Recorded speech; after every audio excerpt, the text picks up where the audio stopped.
বাগুইআটি শখের হাটে আর একটা গাছ দেখতে পাচ্ছি, ক্লাইম্বিং রোজ, অসাধারণ, একদম ফুললি ম্যাচিওর্ড গাছ। আমাদের সোমনাথ ঝর্ণা নার্সারি থেকে নিয়ে এসছে। এটা ক্লাইম্বিং রোজ, রাইট? হ্যাঁ।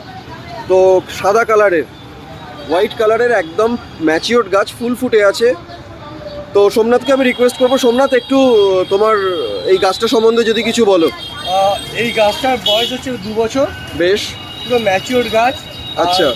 এই ক্লাইম্বিং রোজে 12 মাস ফুল দেয়। আচ্ছা। এর জন্য স্পেশালি কোনো যত্ন নিতে হয় না। আপনারা দেখতে পাচ্ছেন যথারীতি গ্রো ব্যাগে ফাটিয়ে একদম সেটাই আমি দেখছি, তাই সেটাই দেখাচ্ছিলাম কাস্টমারদেরকে। গ্রো ব্যাগ ফাটিয়ে শিকড় বেরিয়ে এসছে। এটা জাস্ট আপনারা পটিং করবেন, আর এটা আপনারা যদি ভালোভাবে মাটিতে সেট করেন তো সেক্ষেত্রে গাছ অনেক উঁচুতে উঠবে। বেশ অসাধারণ। তো যারা ফুলের গাছ, গোলাপ স্পেশালি কালেকশনের জন্য আছেন, তারা বাগুইআটি শখের হাট, জোড়া মন্দির, সিয়াচিন রেস্টুরেন্টের সামনে চলে আসুন। এখানে ইনডোর আউটডোর বিভিন্ন ধরনের পাবেন। তার মধ্যে ঝর্ণা নার্সারি আছে, সোমনাথবাবু ও প্রচুর ধরনের গাছ বেচে। আপনারা আসুন, নিজেদের মতো করে কালেকশন করুন।